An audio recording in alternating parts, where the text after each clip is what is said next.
Wait, give me one moment. I will pull us back into the webinar. All right, I am starting the webinar now. Feel free to talk in about 12 seconds. Okay, the webinar is started.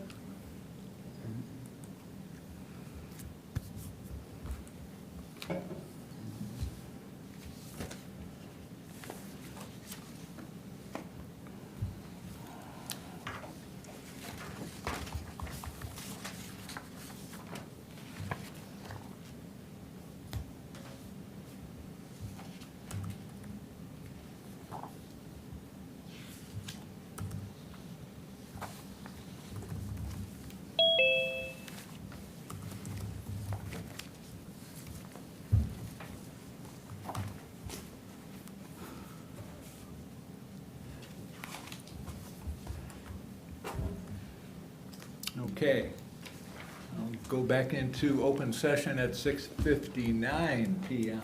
on Monday, July 18th, year 2022. So what we'll do now is our consent agenda items that include the minutes of the June 20th, 2022 school board special meeting, general fund vouchers. I can get those for you. Request approval of general fund vouchers 177960 through 178182 and 291756 through 291815, and purchasing card transactions dated 5/21/22 through 6/20/22. Okay, and then we've got some personnel items unnecessary for vote, and I would look for a motion to approve consent agenda items as presented. Sure, I'll move to accept the consent agenda as presented. Thank you, Tom. A second. I'll second that. Bruce, any comment? Hearing none, all those in favor, please signify by saying aye. Aye. Opposed? Motion carries 5-0. Okay, and next we have public comments. I have a bit to read here before we do anything else. In accordance with School Board Policy 167.3, the McFarland School Board welcomes public comment during regular meetings. The board will accept public comments via individuals who are physically present at the board meeting, who are participating in the board meeting virtually, or who have sent an email to the board president or superintendent in advance of the meeting. Please note the following. Register. Participants are required to register their intention to participate in the noticed public comment portion of the meeting upon their arrival at the meeting, and shall begin their comments by stating their name, address, and group affiliation if and when appropriate. Topics. Participants shall address only topics within the legitimate jurisdiction of the board. The board members will not directly respond to comments and may only take action on topics that are on the published agenda. Time. Participants are asked to limit their comments to 5 minutes in duration. Written comments will have a word limit of 250 words. The portion of the meeting for public comments is limited to 60 minutes unless extended by a vote of the board. Decorum. Participants shall direct all comments to the board and observe reasonable decorum. Angie, do we have anything? We have not had anyone submit written comments, and if you'd like me to ask any members of the public that may be joining us virtually. Please. Okay, just one moment. All right, if you'd like to make a public appearance by speaking to the board, please utilize the Q&A portion found at the bottom of your Zoom window. In the Q&A, we would ask that you type your name, address, subject of interest, and whether you have discussed this item prior to the meeting with either a district administrator or President Howery. After submitting the information, I would transfer you over to speak to the board. Thank you. Give them a minute and You bet.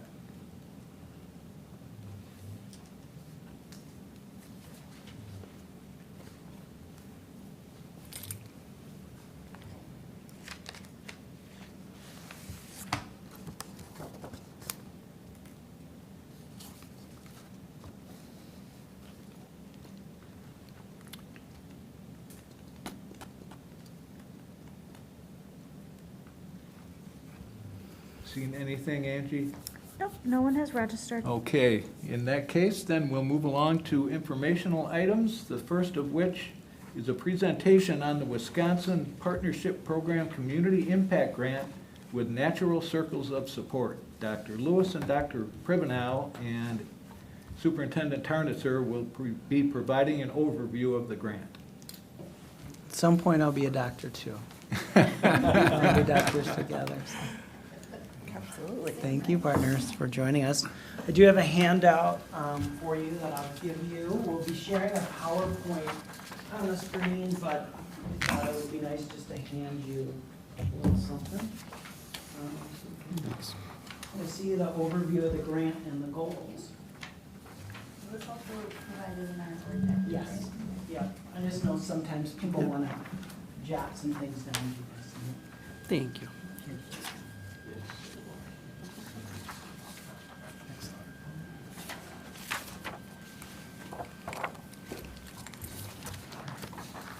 Well, excited to have our partners here joining us here. We have quite a show for you today. All right. Our goal is 20 minutes. Well, at least two of the three of us really like to talk. So you can guess who those people are. So we're going to try our best. One thing I will ask that might help us is if you kind of keep your questions until the end, maybe. So if you have a question based on something we're sharing, maybe just jot it down, and we'll try to do this in 20 minutes. I've already taken up 2 saying that. So we're gonna jump in here to our presentation. All right. Exciting. The first thing you're going to notice is that this is a 5-year grant that we're talking about. So we have the dates there for you. Started in January of 2021. Remember those days? Is that right? Yes. Yeah. Yeah. Unfortunately, the grant does not follow the school district year. It follows a fiscal year. So that is something to keep in mind. So some things that we wanted to point out to you in this introduction is that we do have an equity issue in this district. There's a lot of things that we could choose to share, but we felt that the presenting issue, the issue that we keep coming back for, kind of gives us our charge, is that our African American Black students, they report that they often don't feel a sense of belonging in our schools, and that impacts both how they feel and what they learn. So there's that sense there, and our students have told us this. Now, certainly, there's data to show, different opportunity gaps and things like that, but that really is part of our charge here. I'm coming to you now. Our purpose, and these words are carefully chosen, about making a substantial and long-lasting impact on the social emotional health of African American students in our district, both now and in the future. And I just want to highlight a couple things there. What we're talking about is really systems change, and so that it both has a significant impact on all students while also being sustainable beyond the grant. That was part of the reason why I think we were able to secure the grant, was because of that emphasis on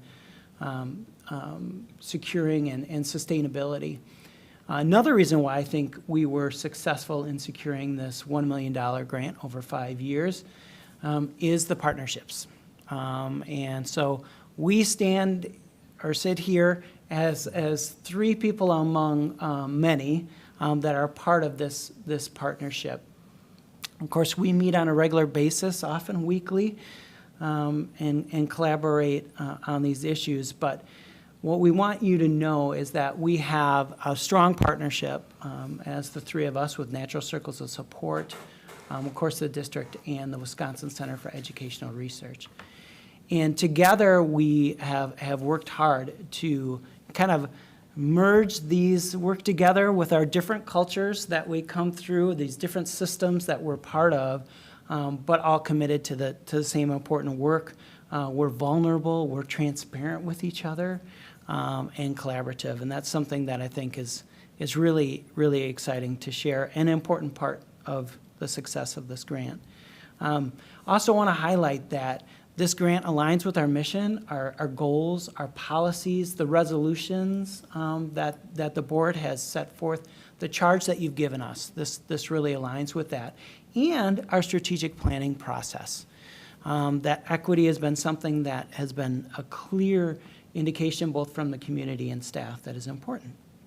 So now I'm going to turn it over to Dr. Lewis to talk a little bit more about circles. Did you want to show the video right from the outset, or do you want to talk more? Yeah, well, I'll give a little framing. So we have a brief video here that gives you a bit of an overview, really, of the natural circles process. So you'll have a sense for both how we work and who we work with, and then I'll talk a little bit more about the goals after the video. All right, let's see. Hopefully that's taken a second to come up a little bit. Please hold. I'm going to try another strategy. Let me just see. That was such a good intro, and then yeah. Look at that. That's amazing. Well, Wow. I'm going to try this. I have to look at myself. That's uncomfortable.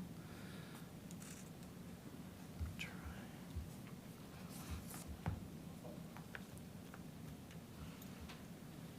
Try sharing it separately. There we go. Let's see. Oh, actually, you know what? I know what I need to do.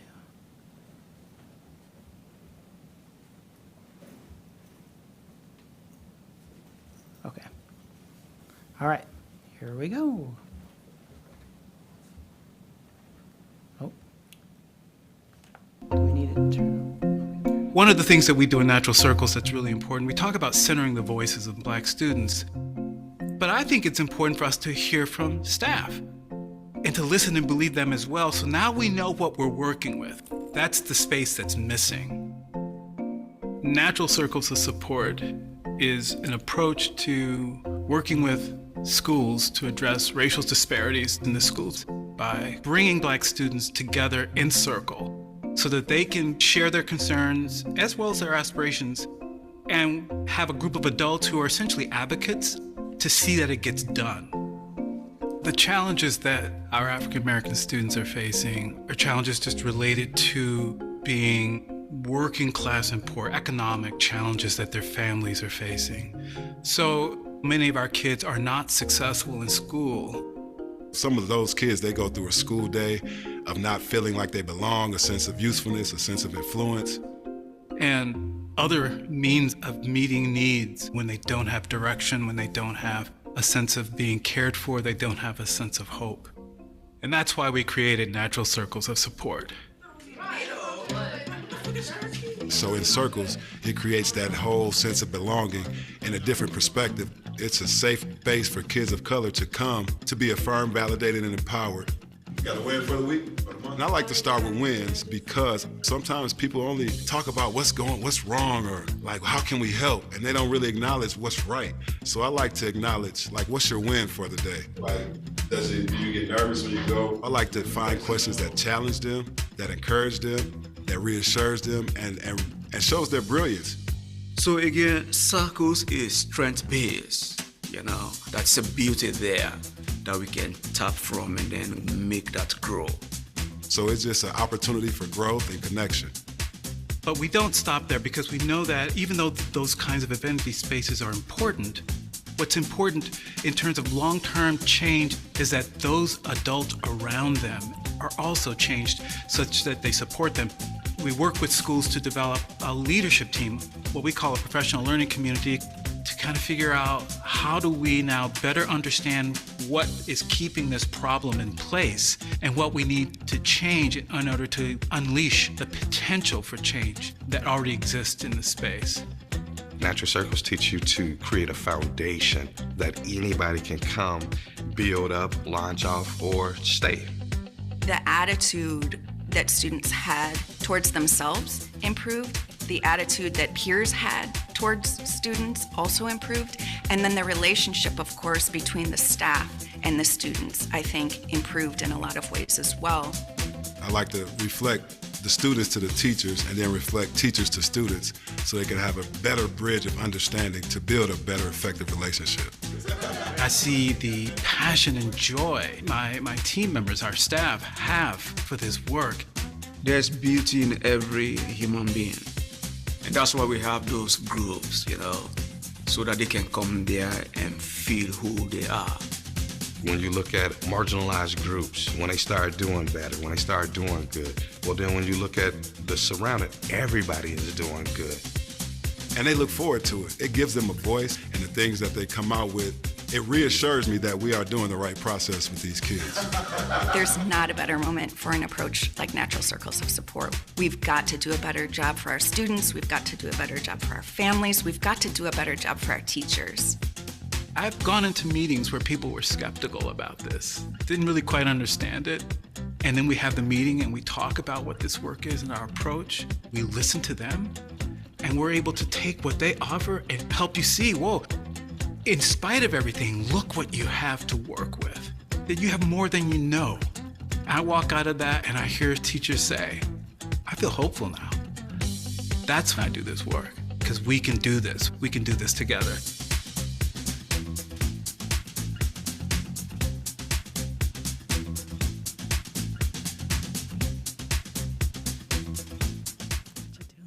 You want to dance further? Yeah. Yeah, right? Pretty exciting. Oh, okay. Well, briefly, so I want to talk a little bit about the goals of Natural Circles, but I also want to just thank you for the opportunity to be here with you. I'm really grateful for the opportunity. You know what, it's not gonna be enough to stream. Okay. We would need much higher. Yeah, it is kind of a big deal. More than Verizon, I get it. Verizon hotspot. Yeah, no, we still have Wi-Fi in this room, but it looks like it was just cut through over there. So. I barely have Oh, I see. So they can't. So the communication staff who runs our Zoom, they're in the back room. Oh. They have the cameras hooked up and the mics. Okay, So, yeah, It's also on YouTube. and it's on YouTube so people can see it, so. Yeah, but yes. Thank you. So, yeah, they're wonderful. They're just great staff. Yeah. Well, Okay. Well, we may, I'm gonna go check in. with check that in, minute. otherwise we might And just we have to might continue. just Continue without. Old school. It's working. Woo! Yay. We're so grateful for you. Is that Ben? Yeah. Yeah. Hi, Ben. It's so fast. He's hi. Right? I was gonna say, we would have to like record the rest of the presentation or something, so we could post it later. I know there's lots of people who wanted to see this. Hopefully they will be back on board soon.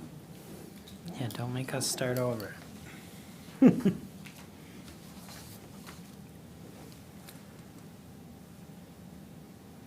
Yeah, I can just imagine us sitting out here, somebody with a little cell phone camera, like. Right, exactly.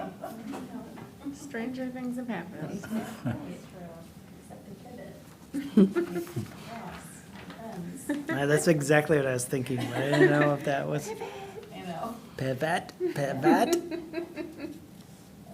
That was a really good episode. All right, we're back. I feel like we should dance again. I think Feel we're- free. Are we good to go? Do you feel like? I believe it looks like we're live, and yes, I have confirmation the audio is back on the Zoom feed at least, so should be good. All right, continue, Dr. Lewis. Okay, so I'm just going to back up a little bit, start over again with the goals.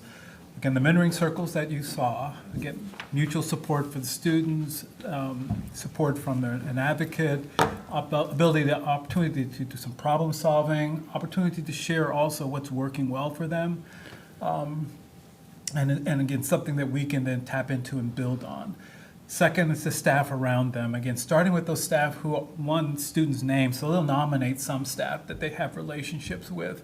Other staff will self-nominate, but again, the idea is to bring together staff who already have the ability to build those relationships as a circle around the students. And again, the students will begin to share some of their concerns some of their concerns out of the circle with those staff. And that staff as a leadership team then works with that information and again, their administrator, but again, figure out what are we learning and what can we do, basically.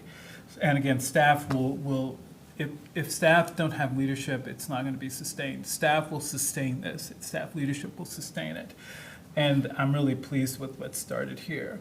The third goal is what we're calling a district-wide inquiry. And there are two aspects of this. One, we use data. Aaron, referred to the district data that helps us understand to some extent that, one, that there is a problem, and two, like where that problem is showing up. However, we want to collect additional data because we need to also understand why, what's driving it. Like I said, what is in place that keeps this coming back. And we get that data from a variety of ways, but we develop surveys and instruments. We do focus groups and a lot of data from kids. Again, kids are really important. We'll be collecting data also from staff in the future to better understand their perspectives around the issues that are showing up. Oh, Lord, there was something I was about to say, and Jeffrey had a senior moment. Mm-hmm. Oh, the last part. But we also evaluate our work. It's our evaluator. And so again, we also want to, we'll be doing things, we're trying things, there are strategies, there are programs, there are things that are in place to address what the issues are that are showing up. Well, we actually want to evaluate whether or not they work, and if so, why or why not. Again, it's really driven by inquiry and learning. And that's one of the things we want to leave behind, is that the district uses inquiry as a basic mode of addressing not just issues around racial disparities, but all issues. When you're dealing with complex issues and of any kind, you need constant feedback. You need to be constantly evaluating, what's the evidence? What are we learning, and what's the evidence for what's happening here? How do we explain it so that we can adapt and adjust and make and improve things, hopefully? So that inquiry basis, our approach is driven by this notion of inquiry. Even with students, we do research. We've done participatory research in the past, and we've done a little bit here in the district, and we'll be doing more in the future. So inquiry-based approach. The other thing is the development and implementation of seminars and communities of practice. This goes back to teachers and staff. So we want to create spaces, one, where we can do professional development, where we can do peer learning. Oh, that's the best. When you get them together in seminars and they begin to share what they're doing in each building, that's a generative space. Ideas come up that, wouldn't have come up otherwise out of this opportunity to share, reflect, and engage each other around what's showing up and what they're doing. It's also a place to do some professional development. There are some skills that we want to impart. There are some basic both facilitation skills. There's something we call evaluative thinking, but it's around how do you have a disposition towards inquiry in the work that you're doing? How do you use that to improve programming? We'll be doing some of that professional development with them.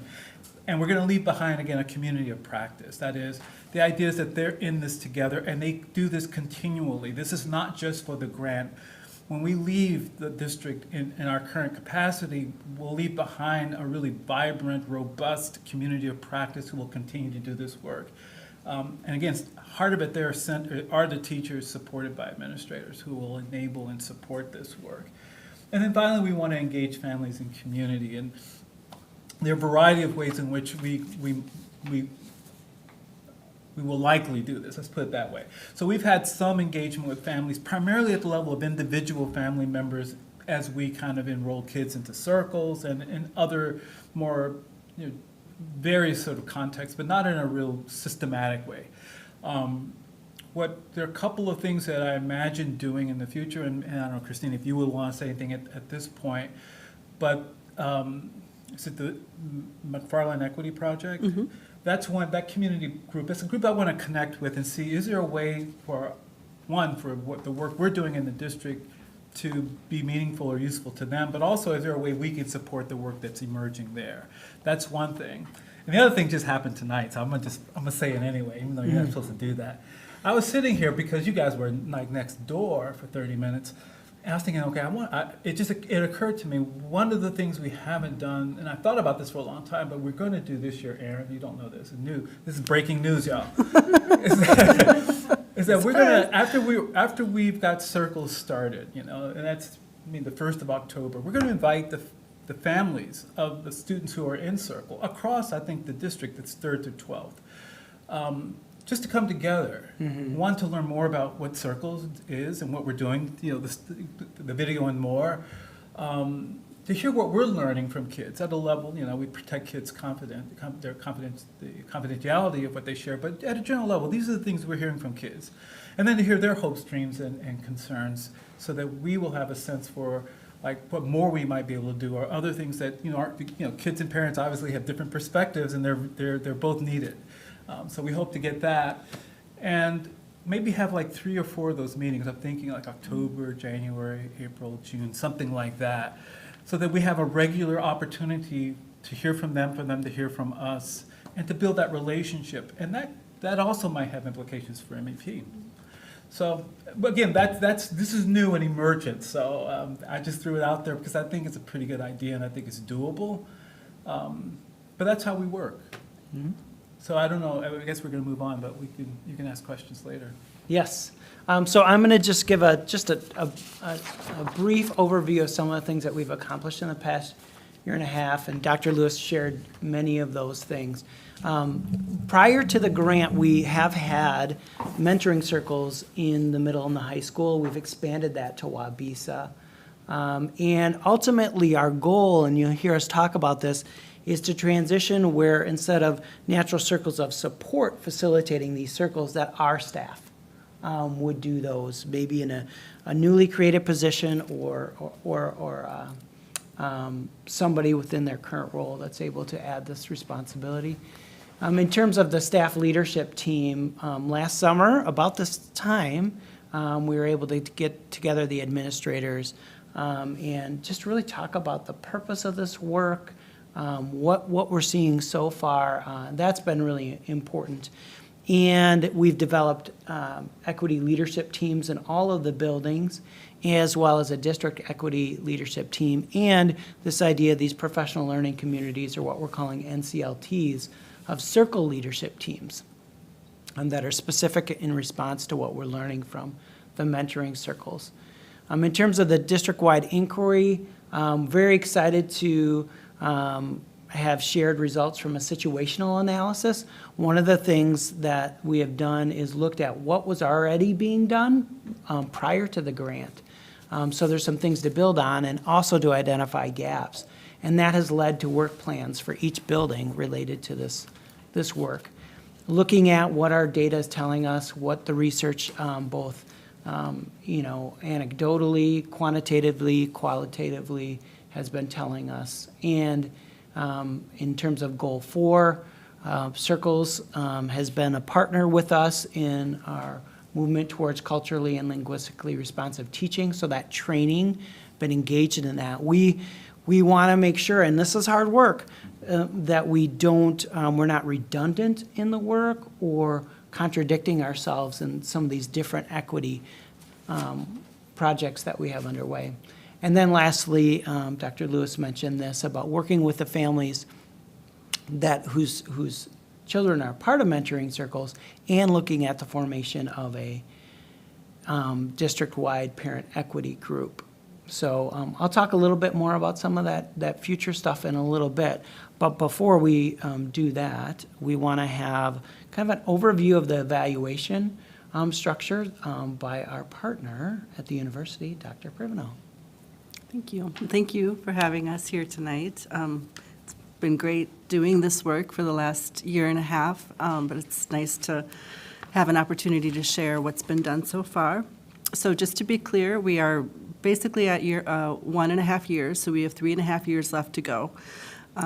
And I always look at that first year, especially with COVID, as an implementation or a pilot year. So you're trying out stuff, and as Dr. Lewis was mentioning, getting into different schools and sharing what this is. So there's a lot of just learning that's going on at that point, learning what it is, who we are, and so on.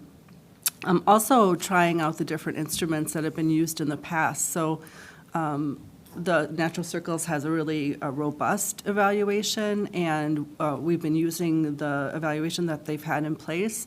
Having tried it this year, we recognize that it's great, but it's not meeting all the goals, because our goals are much more extensive than just doing mentoring circles. So we're looking, Unhi, who is with Natural Circles, and I meet regularly with Melissa Foll each week and talk about evaluation. Right now, we're going through all of the instruments to see if they're capturing what we want to capture, and if not, how can we tweak them? And then our goal for this coming year is to do both a student and a staff-wide, I call it an environmental or a climate survey. It'll incorporate a lot more than equity and race in particular, but we'll be working closely with our partner, our superintendent here, to make sure that it can give you data for other things as well. You might as well take the opportunity to use that as well. So those are both kind of our current and our future plans. And I think it also mentions, I'm trying to see if having more check-ins with some standardized protocols for the folks who are doing the facilitation. So yeah, it's a very iterative, evaluative process. We're always talking about how it's going, tweaking and so on. I think that's it, unless there's anything to add for that, either of you. Okay. So what's next? You have the memorandum of agreement that you will have the opportunity to vote on this evening. I wanted to highlight a few things about that. We've touched on some of this, acknowledging the foundational work that we've done and building upon that. Of course, continuing with the mentoring circles, the idea of a student summit. So we're not the only district in the area that has mentoring circles. So the idea is to bring together students from different communities together to be part of a summit to discuss their experiences with these mentoring circles. The staff leadership team, of course, we're going to continue the work that we've started, but a pretty significant addition is the idea of these seminars with our equity leadership teams. We have one coming up in August. So moving that kind of those generative spaces that Dr. Lewis referenced. So we worked with administrative teams, set up foundations, set up some structures, and now we're actually working directly with these equity teams in this work to a greater degree. And then that the NCLT, the Natural Circles leadership teams, would join this summit. That's important to acknowledge. And then having time built into our administrative team to really collaborate on this work, share what we're doing. This district has very motivated administrators who often do things on their own and don't collaborate and share as much just because they're overwhelmed. And so as a district administrator, it's my commitment and responsibility to provide spaces for them to collaborate and work together on this important work. Aaron, real quick. Yes. So we don't have CEPS Conrad up there. It's important for you to know that we are working there as well. We've been working with the building equity team. And what's exciting about Conrad, from my perspective, is they're asking they're seeing, I mean, there are issues within that, but more of the issues show up more strongly later on in later grades after K2. So their question, one of the questions they're grappling with is like, what can we do? What do we need to do so that those issues don't show up? So more of a proactive approach to these issues of equity. But they're also looking at what's happening in their building, more subtle ways or different ways in which disparities do show up. And they're really trying to form their own sort of equity lens for Conrad. So I really enjoy working with them, and we're going to continue that work in the coming year. Thank you for bringing that up. You bet. All right. And then in terms of the district-wide inquiry, continuing that work, you've seen the evaluation plan, so don't need to touch too much on that. Continuing our work with the culturally and linguistically responsive teaching and learning, and these seminars, that's part of our communities of practice that we're creating.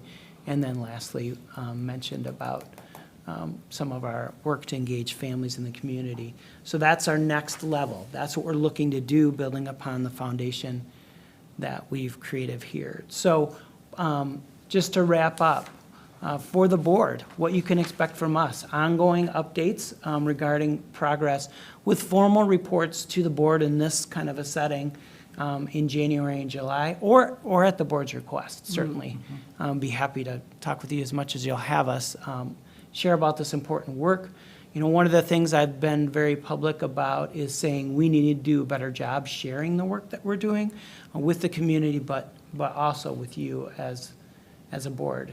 And what we hope from you, what we're asking from you is to ask questions, to be curious, to be invested in this work, and particularly support this work in relation to our strategic plan and implications that has for resource allocation in the district.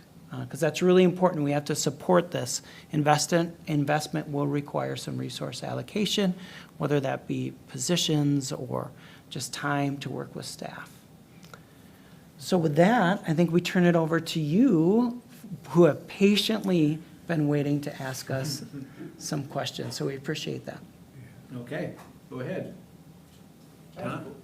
Bruce? Oh, Go ahead. Is that all right? Yep. Yeah, are the teachers who are involved with, this, that inner circle in a sense, are they paid for their work and are they given time?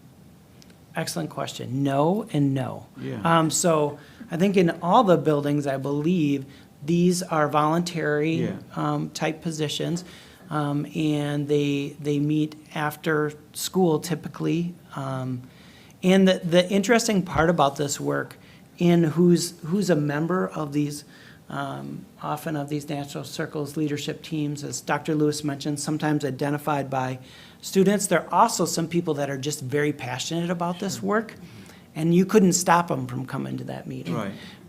If you tried. But that is something to acknowledge, that these are staff that are donating their time. Right. How many staff tend to be in each leadership group within each school? That really varies. And again, it's sort of emergent still in the district. So at this point, I would say, 3 to 6 in that range. In each school? And actually, at the high school, it's a bit more right now. Okay, so in each school, around 3 to 6. Yeah, at each school, yeah. Yeah, and that's, just to distinguish the different groups so that you have it in your head, because sometimes I just assume everybody knows. So the Natural Circles leadership team is smaller. They have a very specific focus related to this work in the mentoring circles. And then that feeds into the larger building equity team, which those vary in size, 12, 15, include support staff, a real broad. So it's kind of different segments so that you don't think there's only 3 people in the entire building doing that Right. work. Can I respond too about the budget question? So this grant was written in 2000 and early 2020. 20? And so there are funds for staff for like substitute coverage Yes. and resources and supplies and quite a bit of money. However, with how things have, evolved, taking time out during a day or doing or even finding a sub would be really challenging. So we do have funds to do that. And I believe the staff will be paid for August. Is that Yes. correct? So everyone who's attending in August, and I think 60 or so is the number. It's a great number. They'll get paid for it. So there are funds available to do that. It's just whether or not people have the capacity to use those funds because of their roles. And the usual time frame is after school? Or it's within the school day?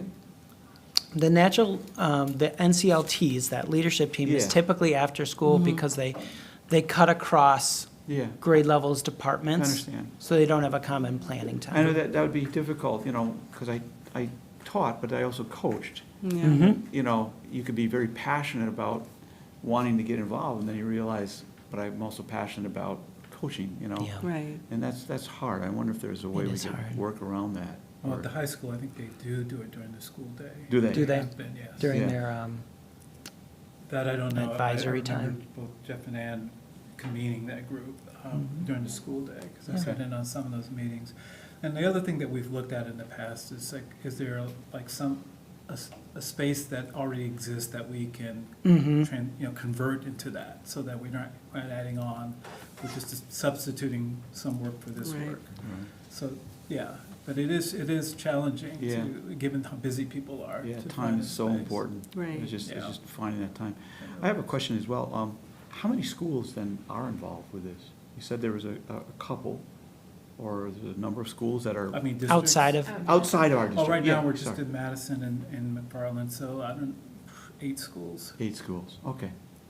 Yeah, that's We've good. been, we've been throughout south central Wisconsin, though, over the last 10 years. Was it Racine, Janesville? Racine, Janesville, Kenosha, not Sun Prairie, Verona. Verona, yeah. Verona is, okay. Yeah, what we have in the past, yeah. Okay, okay. and some of this may have been somewhat implied, but just so you understand the, part of the project, the reason why it was funded and we have a researcher is for us to take this very unique model and this partnership and to, create something that may be replicated in other districts. While there are mentoring circles in other districts, the size and scope of this project is larger than in previous projects. So that's part of the exciting thing, is that we're out on the front, and I think that's what made the funders feel like this was an innovative and worthy program. But it's nice that we don't have to reinvent the wheel. Yes. Or create a wheel. In a sense, we have a model, and we can start looking at what works and what, might not work as well. My other question was just going to be simply, is there a hypothesis as to why Conard-Elvium seems to not have some of the same problems? Well, It's really interesting. You said it. I thought it was fascinating. one, I'm not sure it's true. Okay, yeah. So again, that's a part of what That we takes need to data. explore, because at the end of the school year, some things did show up that were surprising, and some explicit racism showed up in ways that, at least it wasn't on the radar, anyone's radar when we were having conversations. So I think part of what we want to do through our exploration is to really think, find out really, are there things going on that we haven't really paid sufficient attention to? And obviously, it's going to look very different at that grade level. And what they are discovering is a lot of it is built into more what's happening at expectations, and not taking into account the diversity of situations that families are coming from, but issues of exclusion or issues of explicit racism have shown up. So again, we'll explore that. I mean, that's one of the things we'll explore next year with them. The challenge is, of course, developmentally, a K-2 students, not likely to have the insight into their experience and things. You can't keep these middle school and high schoolers quiet. I mean, they're really bringing it with passion, and it's often maybe in reflecting on their experience that we can learn more about K-2, but also the family experience. But I do think K-2 is a perfect place to do, again, this more proactive work, this sort of anti-bias orientation. Because it's not rampant, I wouldn't say it's not rampant in K-2, but it does show up. Yeah. Right, because what you hear, and what we heard this a few years ago, what you hear from the middle schoolers and the high schoolers is, when I was in 3rd grade, this is what happened, or when I was in 2nd grade, this is what happened. And at the time, they don't have the language or the awareness to know that what they happened was actually a racial incident. So, working with the staff first, as the team has been doing now, makes a lot of sense. And then figuring out how to work with the kids. But, I mean, the kids are so brilliant. I was reading some of the survey responses, and a 3rd grader said, why aren't the pictures with the hand washing, why don't they have skin of different colors? I mean, this is a 3rd grader noticing representation, so they see it, and now they're learning the language about it, and now they can advocate for themselves, and the staff around can advocate for them as well. So it's pretty neat. And just to go back to the evaluation, what we'd like to do is, at our next meeting, share more of the data. Very preliminary, just hot off the presses kind of a thing. And so hopefully we'll be able to get the surveys done and you can get the data from that next time. That's Since we only exciting. had 30 minutes. Otherwise, we'd talk to you for a couple of hours. But that's exciting about this whole idea with the younger. I mean, it could definitely have this wonderful, positive snowball effect in some ways, I think, if we could start it at a younger age. That's wonderful. I was going to say, let's not underestimate our 4K through second grade students, Agreed. because they're quite insightful.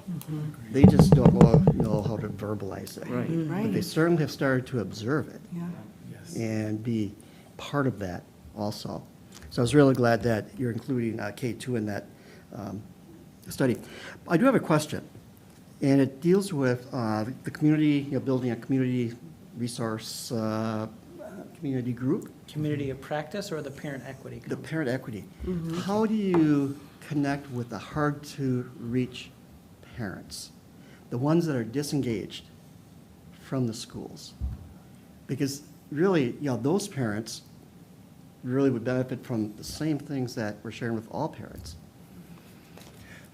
Well, from my perspective, the only way that I know how to do that, one, you're not going to reach every family, every parent. That's one. But having multiple and different types of opportunities and ways of connecting is just the key. There are lots of different reasons that people disengage or don't connect. And, I think one advantage we have, if their kids are in circle, then that's an engagement already, because they've allowed that to happen. That's also then an opportunity over time to build a relationship in terms that make sense to them. And that's what we can do as circles, particularly with those family members who agree to have their children participate in circles. We're going to be spending a lot more time in the coming year connecting with them, apart from these things I described in terms of bringing them together, just an opportunity to check in and see how they're doing and what they think, and just build that relationship. But again, until you have some sort of connection, it's hard to know. It's a variety of strategies you have to use, and then some families will decide, or some parents will decide, this is as much as I can do or want to do, and you let them make that decision. That's But you don't need everyone, but there's a critical mass, I think, that are wanting to be engaged, who want to see the difference being made, and that's where you want to work. And the rest of there's always sort of ripples and through a system when things are going well. Kind of like what the guy said, is that these kids are doing well, and all of a sudden you see everyone else is doing well. It's because we're all connected. And so there are other ways to have that positive impact, even when people aren't directly involved. And there's a lot of good stuff in this district. There's a lot of good stuff in this district. Well, if any district can do it, it's McFarland, that has the potential of being successful. The other question I have, this is for Aaron. Aaron, I know you're going to be conducting circles and seminars with staff. Is that something that members of the board can actually observe? Oh, sure. Yeah, Okay. definitely. We'll be happy to let you know when those events Okay. are. And of course, if there's a quorum, then we'll address that. But yeah, it's a neat opportunity. I think, initially, probably in our August one, I would probably recommend board members don't attend, just because that group's just forming, and Right. it might not be pretty, and they want to look their best for you. But we just have some hard work to get started, Yeah, but I I think that would understand be that. great. Yeah. I think, I appreciate, and I appreciate your interest. That's that investment that we were talking about. Well, certainly, I think when we do our seminars, we'll certainly share the information about them, whether or not you're able to come. We want you to know what we're doing, and again, we'll welcome your questions and your thoughts about, like, again, what else might we do that from your perspective? Because again, at the end of the day, you guys are kind of the stewards of this work in a way, and I think I want you to feel like, you can speak into it and ask us good questions or make suggestions. because you're gonna own it. I'm only here 3.5 more years, but as a part of a community, you were here however long you're in the community, apart from your roles as board members. So feel free to have ownership, to feel like there's a bit of ownership here. I don't have any questions, because as I digest information, those usually come about 24 hours later. So I'll send them then. that's how my brain works. But my comment is that it was really lots of great information to learn. Totally appreciate the update. This has been, I think, on lots of people's minds, and it's really wonderful to Yes. see what has happened and what is coming down the pike. And thank you for all the work that you do. It's really amazing. So. And I would say, if the groups encounter challenges or obstacles, I think you'd keep us informed to see if we can work together to overcome some of those obstacles. Thanks. Thank you. Thank you very much. Thanks. Very much. We certainly appreciate you taking the time to very come much so. and help us out.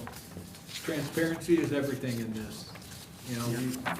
Just keep us in the loop, and we'll be a happy bunch, for sure.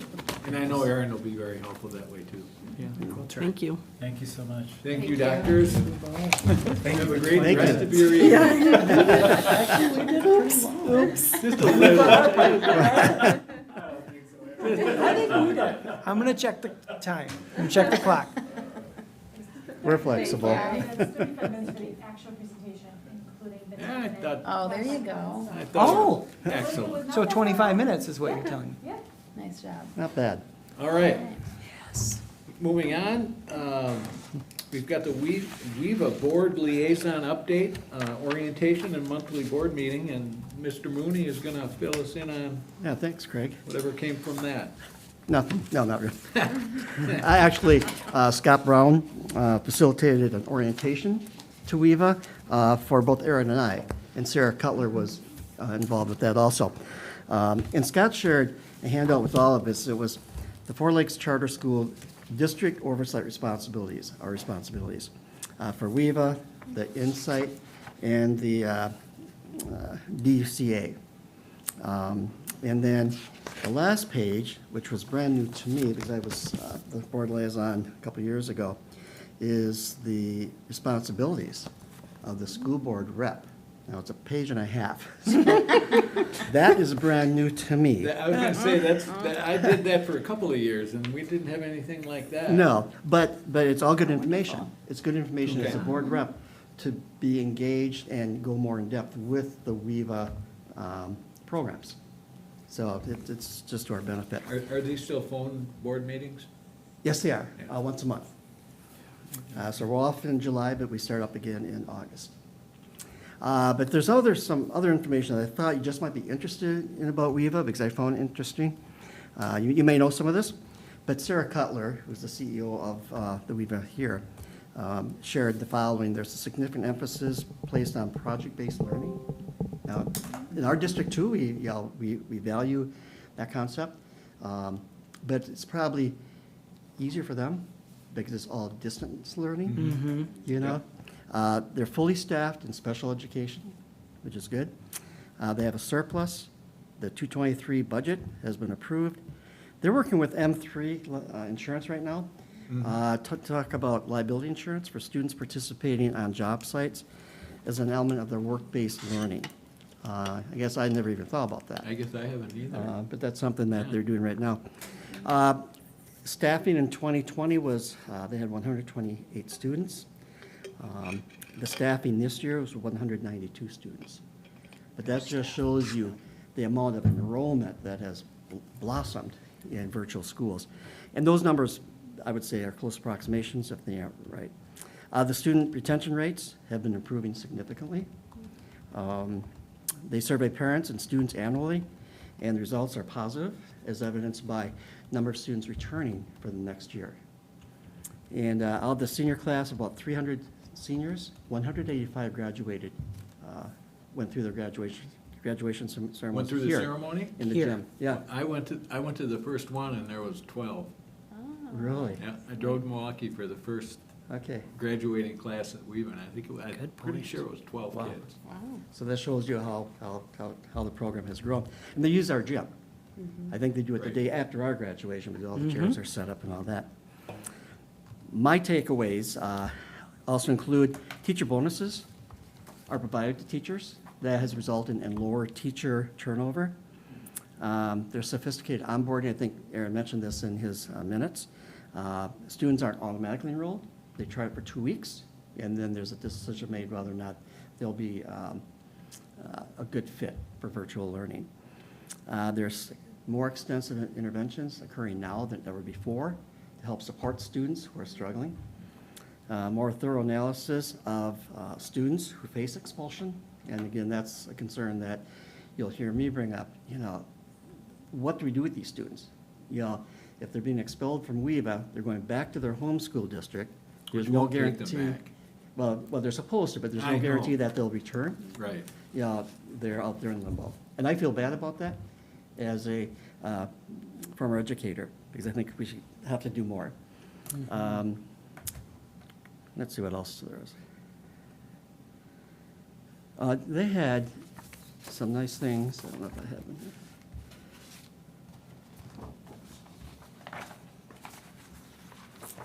They had one-page handouts. And this is one that they share with parents. And it's beginning of the year, this is what they told everybody about what the students might be doing, just one page. And then at the end of the year, they have another one page, end of year progress. And it's all centered around their goals and their mission. And we also have the Wisconsin Virtual Academy's strategic plan. That's a one-pager. And listed here are the 2022 goals and their start, so we know where they are. Recently, they did a collaborative professional development conference here in our high school upstairs with one city school in Madison. And I think the focus was on diversity, equity, and inclusiveness. Do you remember, Aaron? I thought it was about the project-based learning. I Oh. thought, but maybe, One or the other. yes. One or the other. Yes, Has and. anyone been over to that school yet, taking a walk through there? One city school? One city? No. Well, I haven't yet. That's a No. good idea. It's in one of the WPS buildings up there, I know. And then there's a one-day conference that's being sponsored in Washington next week that I hope to go to. And then I'll report out next month. Is it at K-12? No, Stride is sponsoring it. That's really interesting Yeah. stuff. If you can go, you should. I went previously also, yeah. Okay, So I'll share that information with you. all right. But Well, it behooves us as a board to be very knowledgeable about WEVA, since we're the host school, and our financial implications for us. So I'll just try to keep you up to date with that. perfect. Thank you. Thank you. Is there a way we could get copies of those, or I can give just them to look at it? Sure. I'll just give them to Angie. When we're done. As long as you're all warmed up, Tom, why don't you go right into your summer school classroom visit Oh, reflection? yeah, thanks. Thank you. Get my notes from that one.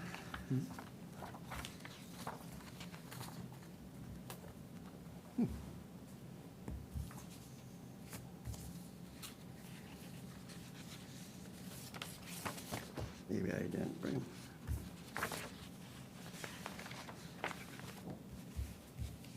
There.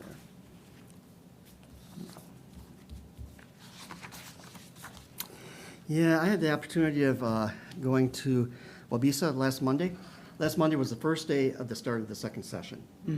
And it was a good opportunity for me just to sort of see what was happening. And just so that you know, my goal of walking through the schools when I go there is to thank the teachers and show my gratitude for what they do. Because they do an insurmountable amount of work in front of us and behind the scenes. And I don't think we can never give them enough credit. And But don't let- think for a second they don't appreciate every bit of it. But the, We need to continue to Oh, show our exactly, appreciation. exactly. Correct. So I just broke down as far as my reflections because I don't go there to do anything else but just sort of reflect what's happening. And for kids, the kids are on task and focused. That's the advantage of summer school. You have lower class sizes, and the teacher and the students can interact with each other more often. The kids were having fun while they were learning. Actually, they seemed to be very excited, not only the students, but the teachers also. It's a whole different pace, and I wish we could have that pace during the school year, but it's not practical.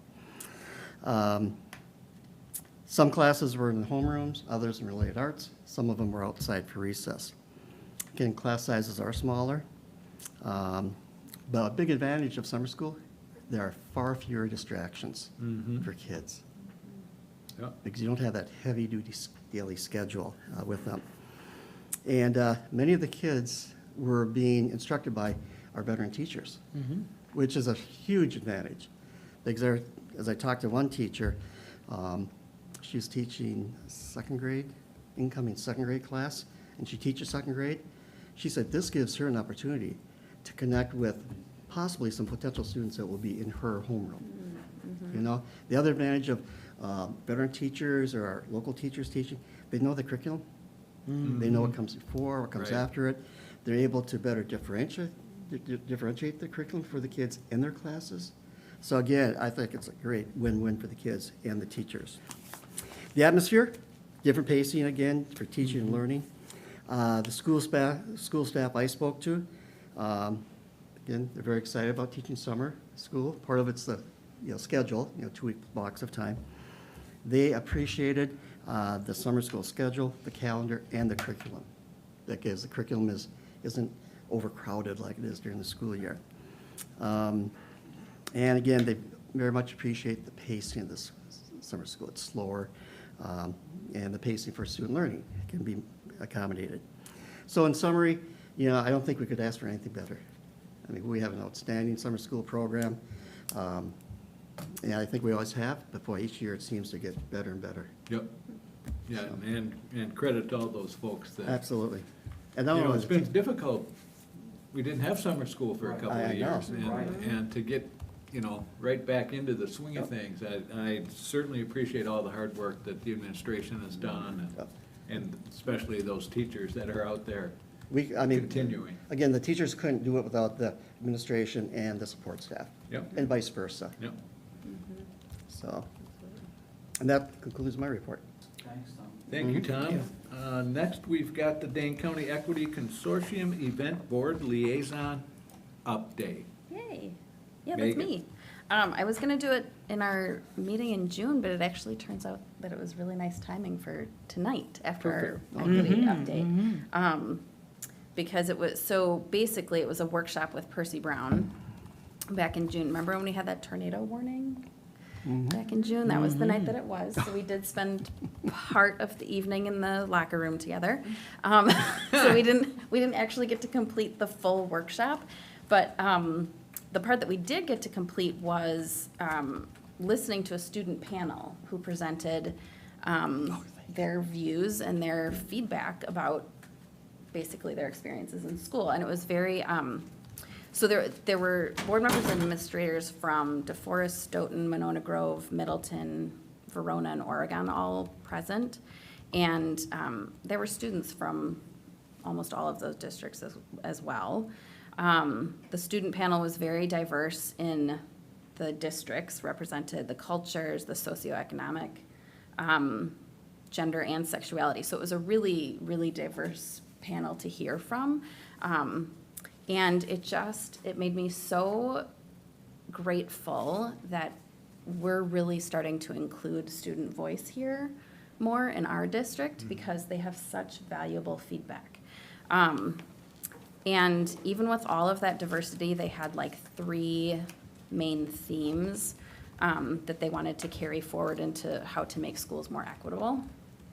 And they all of them, their top choice would be to change curriculum. So like simple ways to, a lot of it had to do with whitewashing of history, teaching different perspectives of history,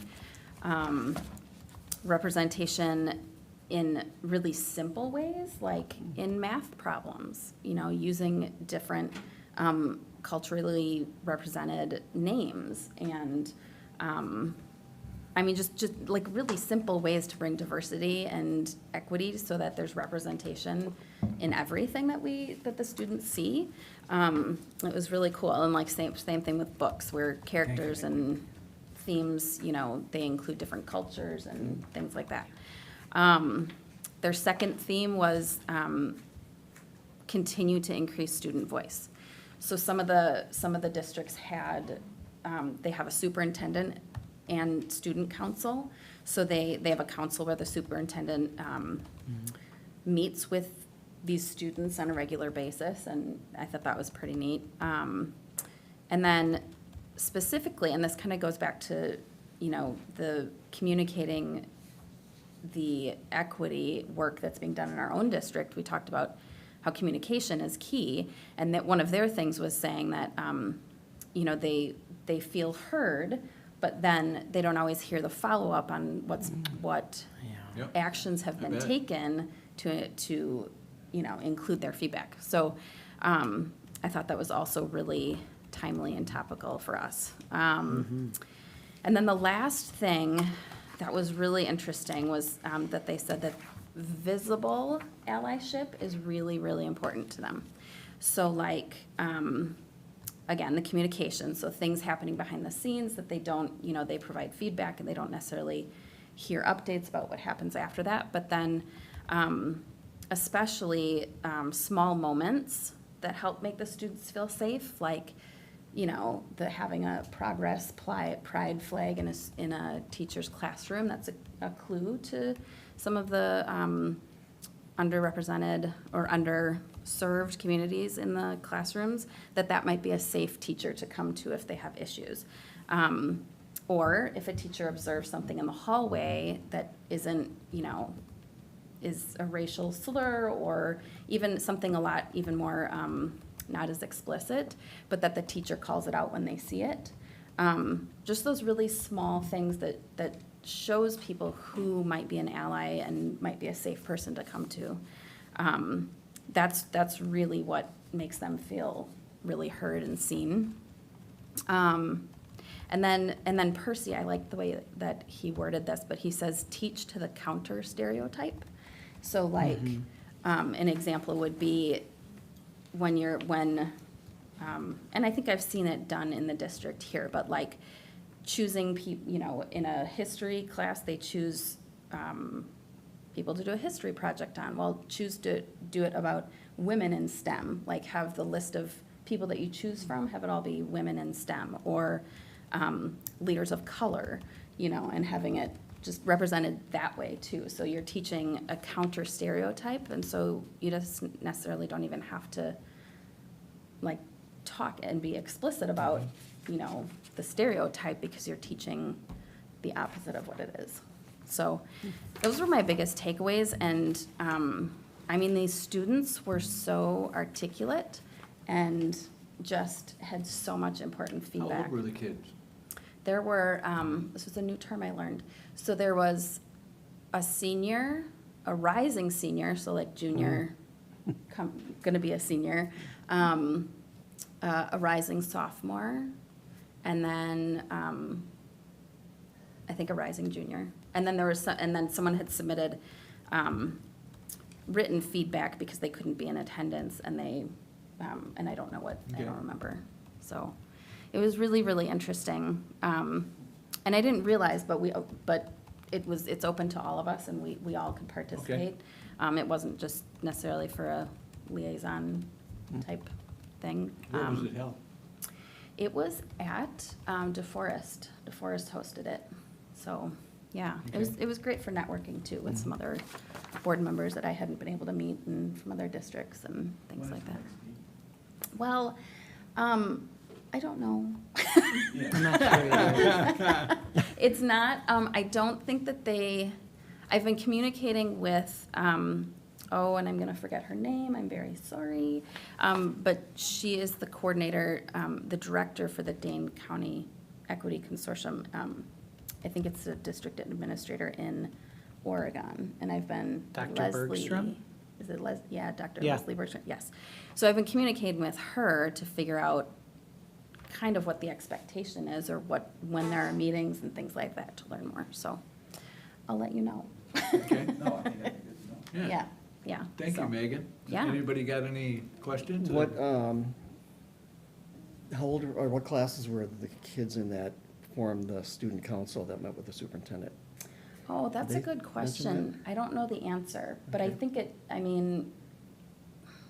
I don't know the answer. I Okay. assume it probably spanned all grades, but mostly high school, I I think. think it was mostly high school. Yeah. Is that Dr. Bergstrom that does that, I Yes. think? Yes. Yeah, so, Yep. I can check with her on that.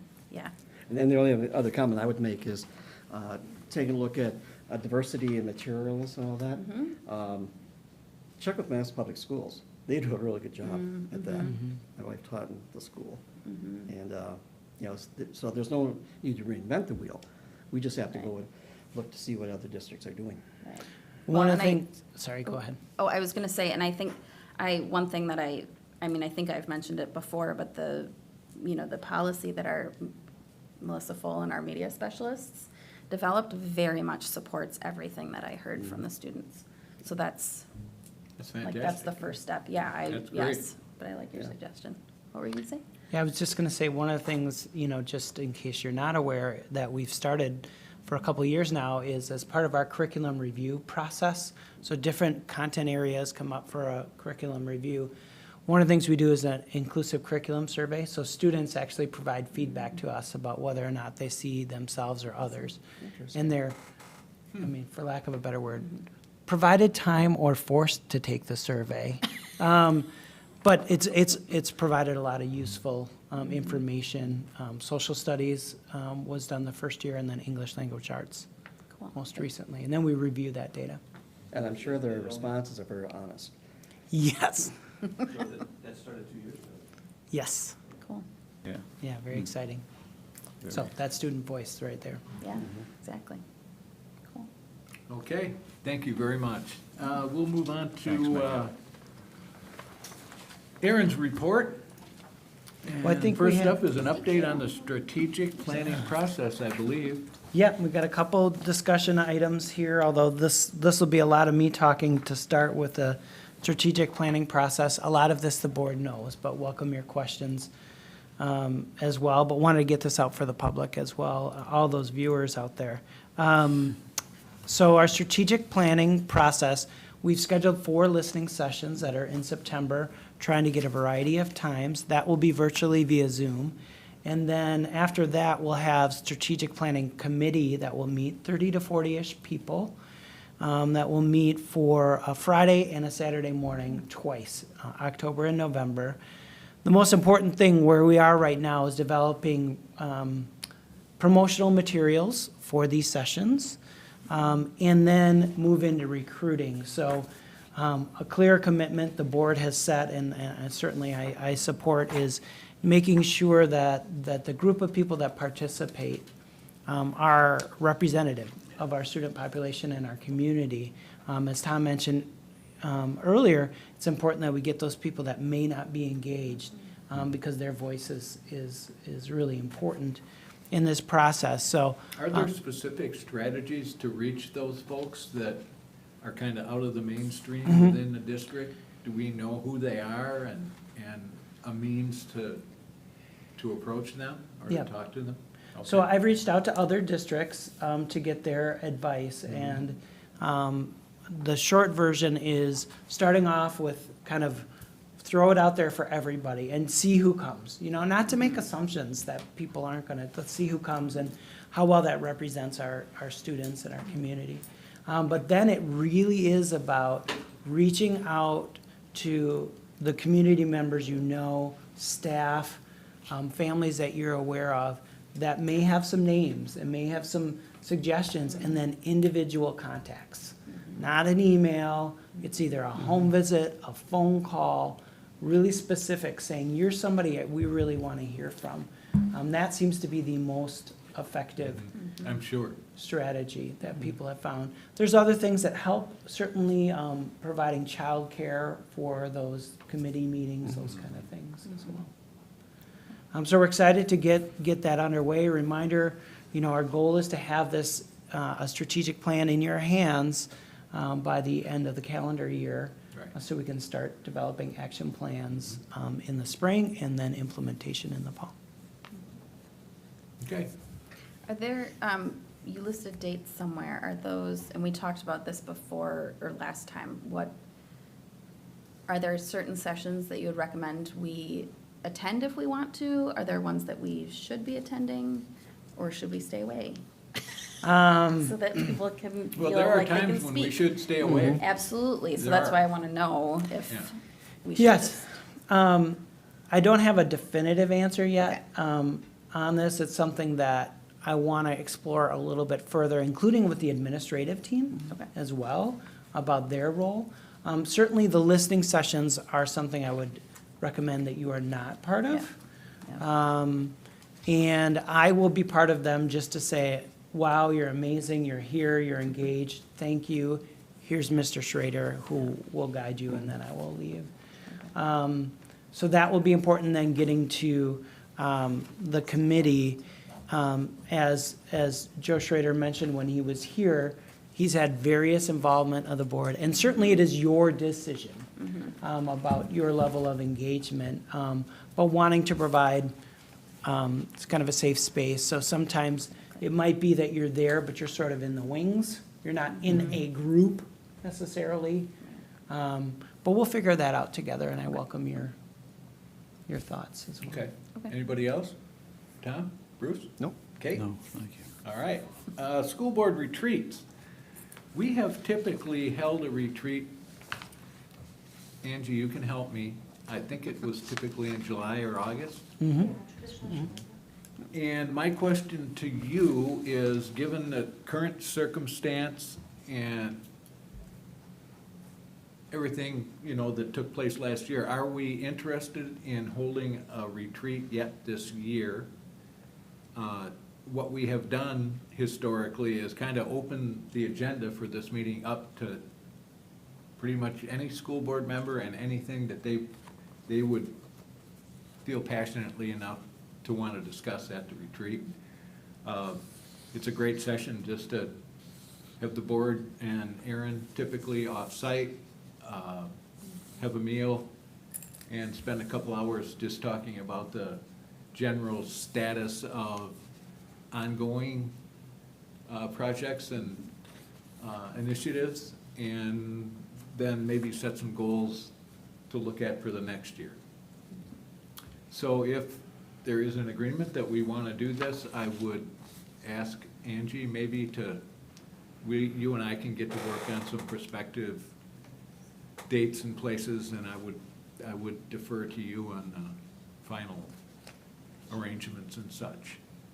Yeah, if we are looking for an evening, if I may ask, would it be an evening or a weekend? We have done it on a weekday evening historically. Yeah, I wasn't sure what this group was. Yeah. So typically, and I shared a document this weekend that I kind of put together just to highlight a few things.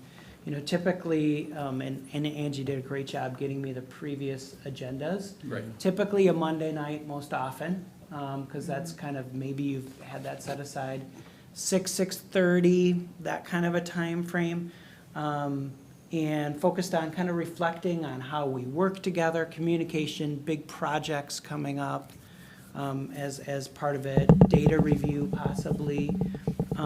In terms of location, I know at times it's been off-site. I'm kind of a stickler for rules. So, my recommendation would be to have it within the district, ideally at a district site. Maybe we could bring food in. That's just my recommendation, of course. It's up to you to decide, just because it needs to be accessible to the public. So if a member of the public wanted to come and observe and listen, I certainly would love to. I'm not sure if we've ever had one in the district. We've been just barely outside of the district multiple times. We've used the Webby's multipurpose room Yeah. most recently. Yeah. Yes. So that's And just my 2 that's, cents. I'm fine with that as well. Oh, for sure. No, go ahead. I was just gonna say, I just had this thought. would it make sense in some ways, I mean, we've always done it in July, and here we are, July 20th or 18th, but would it make sense to do it after? I'm kind of curious what you guys think about this. I'm thinking off the top of my head. After the listening sessions for strategic plan, you got some of that data? Or would it make more sense to do it before? I'm just kind of curious what you guys think. Just jump right in there. I would say both. Yes, and. I guess I have a different need, Okay. being new on the board again and being on the board the first time. When we have a retreat, we end up putting things in the parking lot, but we never go back to the parking lot. I mean, I have a list of like Oh, yeah. 17 items Oh, no. that I'd like to see addressed somehow. If we don't do it through a board retreat, where do we do it? Right. No, it has pretty Right. much to be, to get that, Oh, I to know. get that out there. That's great. And some of them just take 2 minutes. Yeah. But, you know, we talk about the organizational chart of the district. You know, do we fully understand that? You know, because that is really important. So we talk about professional development, meeting evaluation. You know, how do we operate as a board? And there's a whole wealth of information that WASB provides online. I don't think we take advantage of that the way we should. So my suggestion is, yeah, the board members identify the topics for that agenda. At least that's the need that I would have. But I might be just one No, person that's that the way has we've that done need, you know. Mm-hmm. Absolutely. Sure, that's no problem. That's great.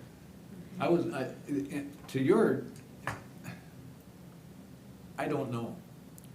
You know, it's just one of those things, it makes sense to me in a knee-jerk kind of way.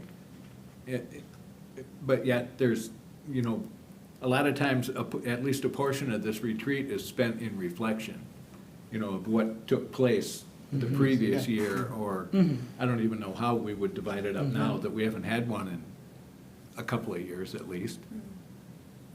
But am I safe that we have a consensus that we want to do it? Yes. Yeah. Okay. Well, yes, I do want to do it. I will tell you, I have almost zero time I know. in the I next month understand. and a half. I So understand. Yeah. to even, it's just not that easy for me on top of the board meetings to No, I know. take my Mondays, my Monday. You weren't the meetings. only one. So as Get much that. as I want to do it, I think we just need to strategize one, and I don't know that it needs, in my opinion, needs to be a Monday, only because Mondays are crazy. Okay. There's other days. And that's you know, okay too. Yeah. Weeknights that we could do. Many times Wednesdays aren't a terrible night because there's fewer scheduled events. And that Yeah. goes way back to Bruce's teaching days. We Yeah. didn't do Wednesday So, Right. content. I'm But open Kate, to you, it, but- with your, you know, and then with Eric's schedule, I mean, why don't we almost start with you kind of getting some, or this may work or whatever.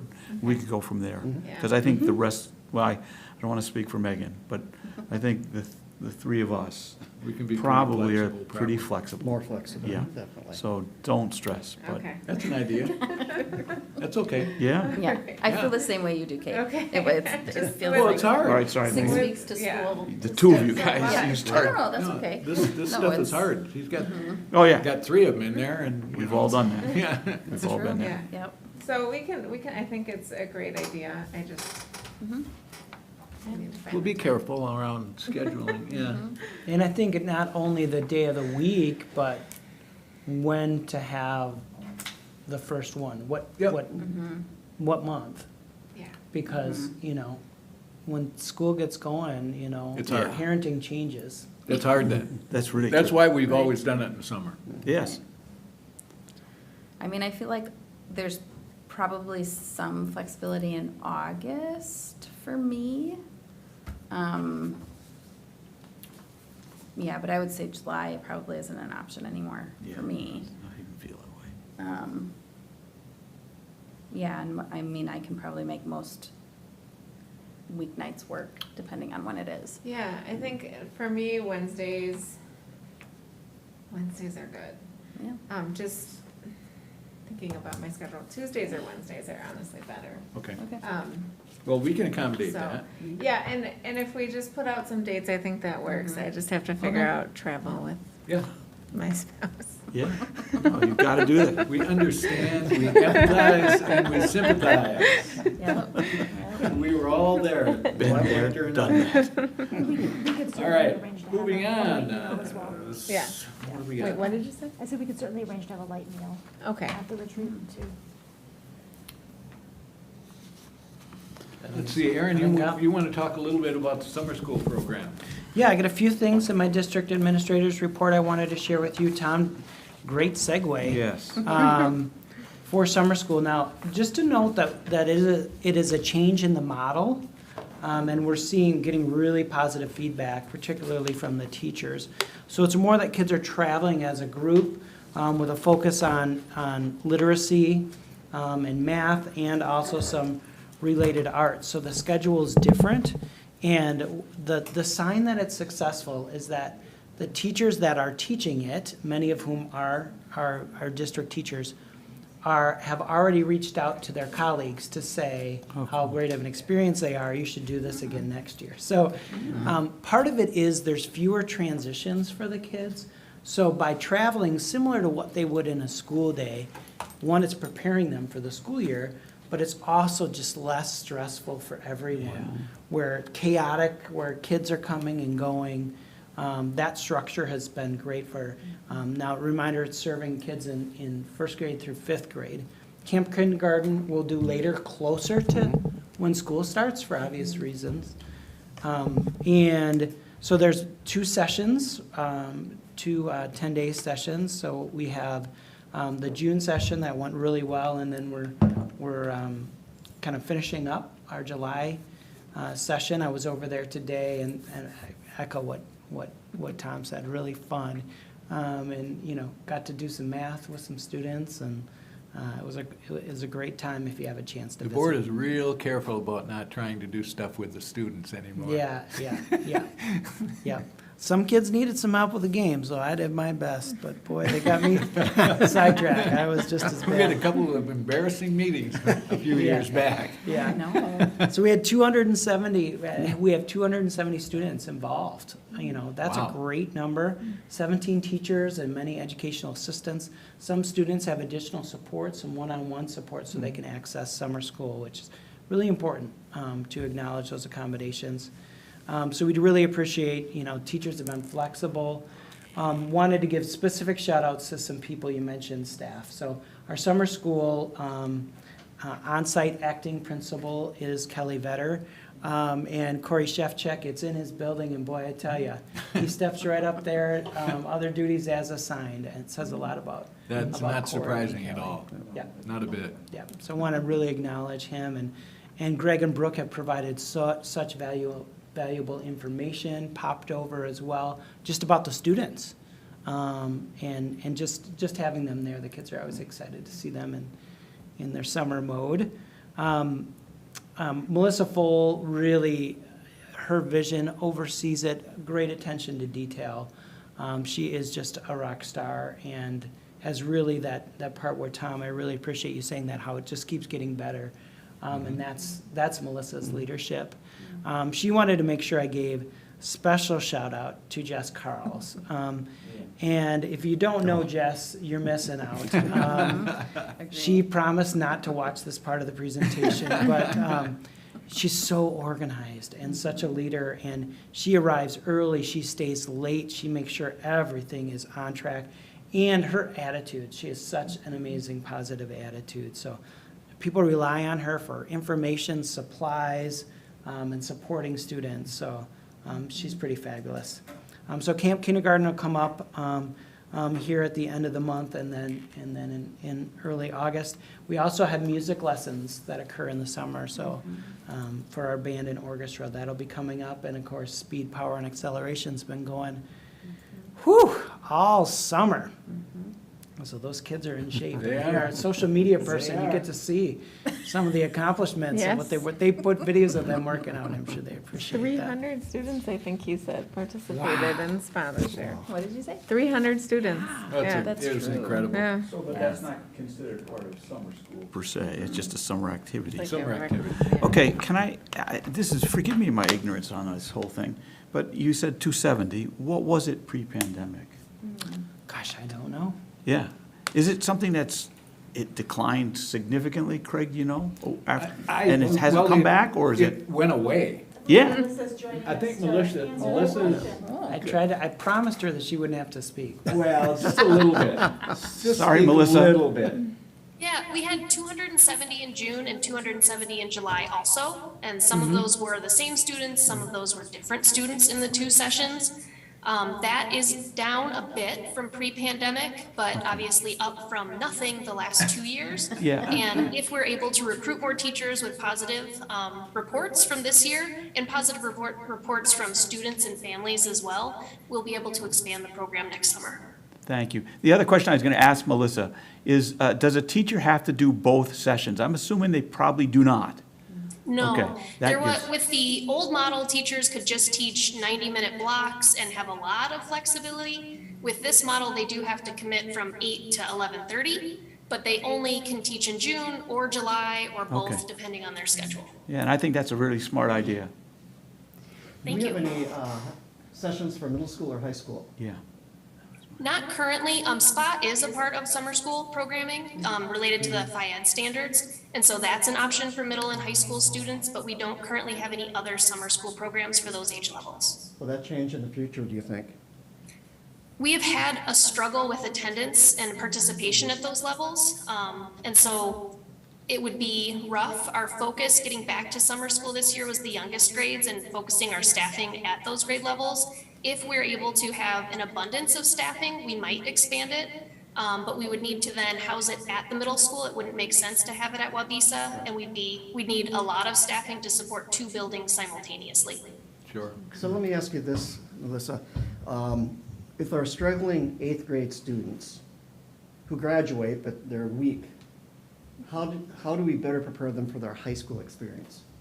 Are The there high interventions? school, yeah, and I bet Mr. Tarnitzer would know about this too from his previous experience. But there are transition meetings between the 2 buildings, and they really try to set up advanced structures, intentional schedules for students heading into 9th grade, and make sure that the teachers are prepared to support those students. There's a bit of intentional planning, and there's also a bit of the magic of switching buildings for students. And when they make that switch to the high school, it's sometimes like a light switch where they are able to, play up, for lack of a better term, and really fit into high school expectations because they're in a new space. They have kind of a second start to get a better outcome. Thanks. Yeah, I would say there's kind of 2 parts of that, any transition. Certainly we do the same between all the buildings, but specific to the high school, part of it is preparing the 8th grade students for what to expect, that experience. You have link crew, we've been doing for many years. But also what I think Melissa spoke to well is the receiving of the students by the staff. So we have transition meetings where we'll have specific meetings with students and families that we think those are the kids you're going to want to make sure you connect with early. So we actually have some of those meetings before the end of the year. And then we meet with staff between buildings, and we do this at all the levels, to say, here's some kids that you want to make sure you really reach out to on day 1. So yeah, that's important. But we don't have any formalized program for those kids during the summer? Not currently, Okay. not currently. And I think what Melissa said about staffing, I think that to me is the primary issue, key. is that if we were to offer summer school to more students, we wouldn't have the staff. So, for example, there were several middle school staff members teaching summer school, currently teaching K-5. If we were to add grades, we would need to make sure that they're replaced, because they would want to teach middle school, because, that's where it's at. So, great point, though. That question's been asked a lot, so I'm glad you asked it. Yeah. Again, just as a board member, I think it's our responsibility to provide as much support Yep. to these kids, especially the struggling learners. Yeah. Between buildings. And I see that, Tom, that's exactly what I was thinking, after 9th grade, if you can intervene that summer and get these kids back on track, it makes life so much easier. Yeah. Yeah. They're just not always excited I know. about that I opportunity. understand that. Yeah, but if we can make it a different enough experience, and Yeah. that's the key. Got to Yes. get creative. Yep. I also wanted to talk to you about our substitute teacher service and just give you a little highlight about that. Reminder, we're transitioning between our services, moving from Teachers on Call to Educational Staffing Solutions, I think is what ESS stands for. That's this new management company. So really impressed with them. The business office, our building administrative assistants have been working with their team and their regional director, who's just wonderful. We also have recently held interviews to hire our on-site part-time staff member that will work with us, and that's something we didn't have with the previous service. So we had staff members, Emily Broom, Carrie Roberts, Jeff Mahoney were involved in that hiring process and selecting that person, and now it'll be a matter of getting that finalized and getting them up to speed. They will be an employee of ESS, not a district employee that we'll be contracting with. So they should be up and going in a couple more weeks. Something else I wanted to really mention, and you may have seen it, there's already been a concerted effort to promote the opportunity to be a substitute teacher, a guest teacher, as I like to call it. And by having that, on-site person, they're able to connect with the community. Yeah, right. That's so so important. It is so important. It's needed. Yeah. It's needed. And we retained all of our regular guest teachers that were part of Teachers on Call. Fantastic. Good. That's great. So that's important to acknowledge as well. So we're really impressed with them, and of course, really thank our business office, particularly Jeff Mahoney, for his leadership in this. Lastly, I just want to acknowledge a few people. I know I've been promoting it, but we have one of our own, Desiree Tron, who is a That's seventh awesome. grade teacher who is currently in Poland teaching Ukrainian refugees conversational English. She'll be there for a couple weeks. She's posting pictures so I can that's so see. So really fortunate. Just want to emphasize, one of 15 people in the country selected for this opportunity. Does she have So- linguistic skills in Ukrainian or Russian? No, but she knows English really well, and she's just really passionate about it. And I don't want to sign her up for anything, but What an experience. maybe she can come and share with you about her experience as well. What an experience. You probably heard about the soccer all-star game. We had several people, Greta Blau, Grace Burchell, Matt Shute, Zach Nichols, and of course, assistant coach TJ DePrizio. Elise Gillum was up there as well. Oh, okay, nice. I stopped up there. Great event, and Grace got one of 3 MVPs, MVPs, 2 yeah. goals. So Yeah. just a neat representation of our outstanding student athletes. And I don't know if you saw on the Facebook, but the Europe trip, I don't know if you've heard about this, our students, right? That went to London and Paris, 68 students and staff. So thanks to those staff, right? Right? I don't Staff know. and chaperones. Yeah. But realize that in some ways is also another form of summer school, if you ask me. Yeah. What an experience Good for those point. kids. Yeah. Good point. So they had a lot of fun, cross the English Channel, and different things that they've done. Just really powerful experience. Lots of great memories. Maybe one of those students would also like to come present about. Yes, right. If anyone's listening. Wouldn't that be neat? And staff. Yeah.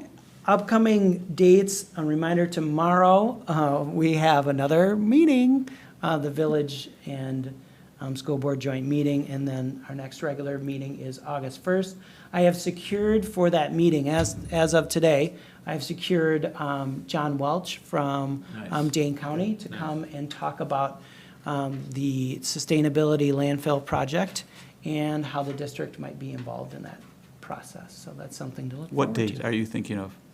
That's that day, August 1st. Okay, that's Sorry. fine. That's Yeah. fine. That makes I will be on vacation, but I will attend. So, Excellent. it's Thank good. you. So I would it felt like be it was updated timely back to. on? Well, It should be a Janet? little less hectic than the last time. Yes. Wasn't So that is my report. Thank you very much, sir. Thank you. So moving on, our first action. Memorandum of Agreement with Natural Circles of Support for July 1, 2022 through June 30th, 2023. We are recommending that the board approve the Memorandum of Agreement with Natural Circles of Support for the time period from July 1st, 2022 through June 30, 2023. If you are in support of the proposed recommendation, I would look for a motion to approve it. I will make that motion. Bruce? Yes. I have a second. I'll second that. Megan? Discussion? Hearing none. All in favor, please signify by saying aye. Aye. Opposed? Motion carries 5-0. Professional Staff Employee Handbook. At the June 7th board meeting, Aaron reviewed our recommended changes to the 2022-2023 Professional Staff Employee Handbook. These recommended changes have been previously reviewed with PRSERC on Wednesday, May 25th, and a consensus was reached about which changes to make now and which would require additional discussion in the future. Additional changes have been made since that time in response to the recommendation from the district attorney, Shana Lewis. Given that staff were not able to respond to these proposed changes, the proposed additional changes are only for minor issues where consensus would be anticipated. If you are in favor, I would look for a motion to approve. Can I just make a comment? Yes, you can. Aaron, I want to thank you, because I think this is going a long ways to kind of pulling this district together. I just really appreciate the way you handle this. I know there's a lot of teachers who feel very, very good about the way you're handling this, so, anyway. Thank you for that feedback, including changes that we made Yeah, between Friday and today. Yes. so. yeah. Yep. All right. So I will make that motion, Craig. Thank you, Bruce. That's second. I'll second. Tom? Any further discussion? I did want to share one thing. Please do. That I do have I don't know that it's a concern necessarily, but what I learned in attending the one PRSERC meeting when we reviewed all these things was that there's a lot of room for interpretation, no, that's not what I mean to say. What I mean to say is that people interpreted the same words in very different ways.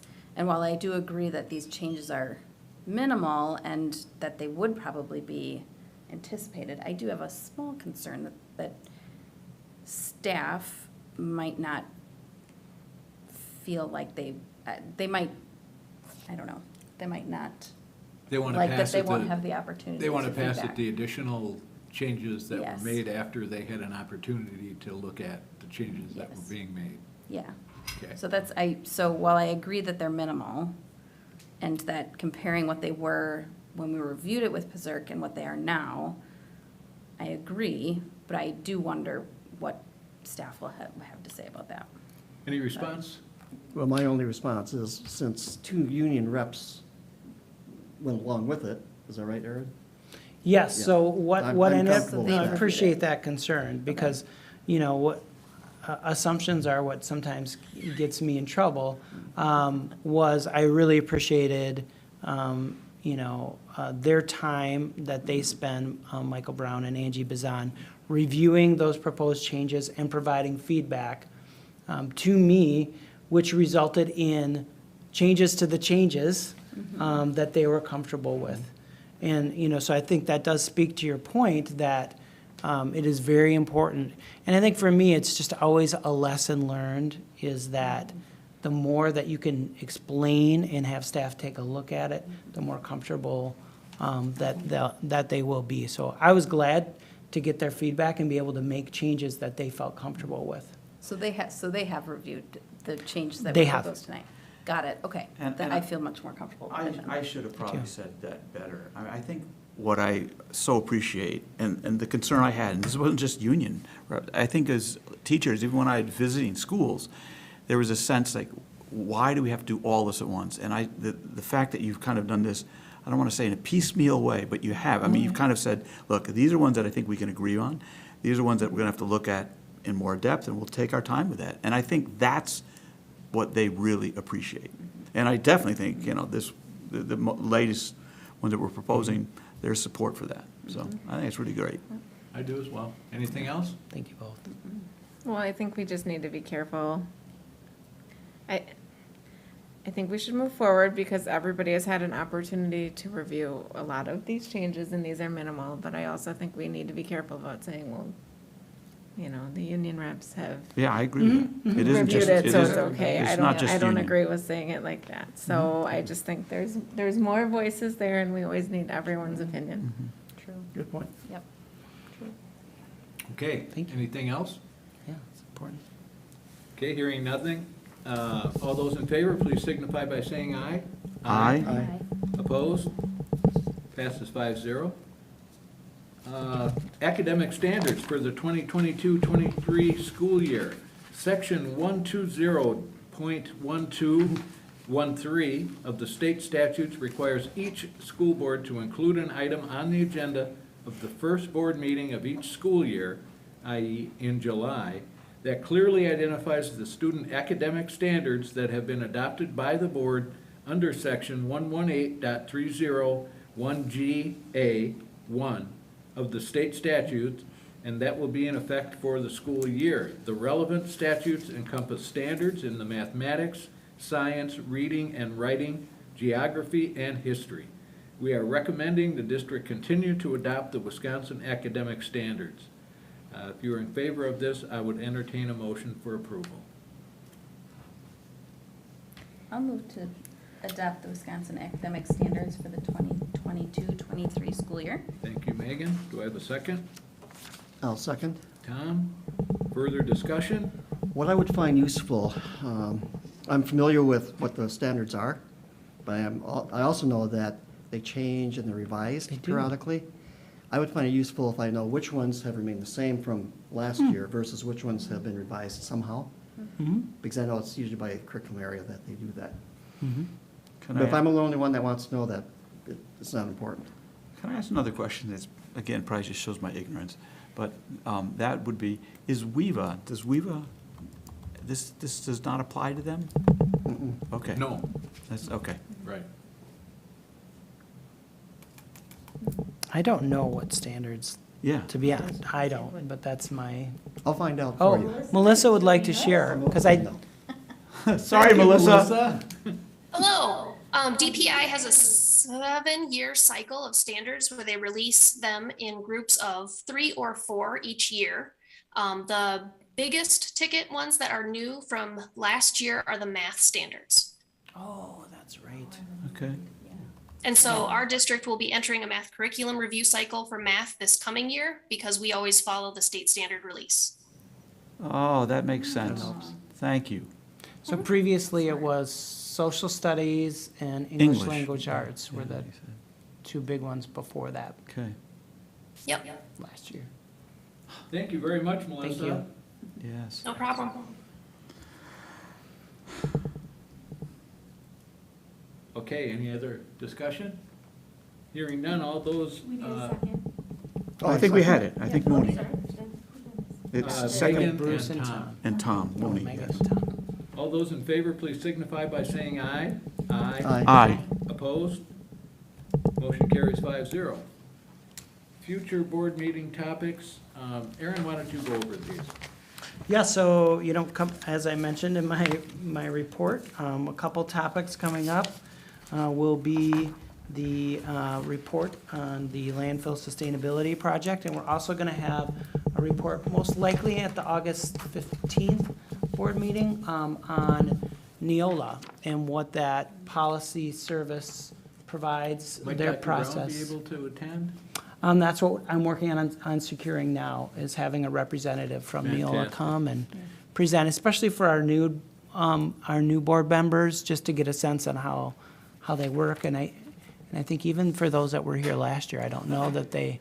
You'll be very valuable. Okay, so that's my next thing, but always welcome your input as President Howry and I set the agenda. I think that's it. If I'm reading this properly, so I would look for a motion to adjourn. I will do that. Bruce, Yes. do I have a second? I'll second that. Megan? There's hardly ever any discussion about this, so all However- those in favor, please, please signify by saying aye. Aye. Aye. Opposed? Motion carries 5-0. Thank you very much, one and all. Excellent Greg. meeting tonight. Yes. Yeah. Thank you. 8:54. So much good. So we are adjourned at 8:54.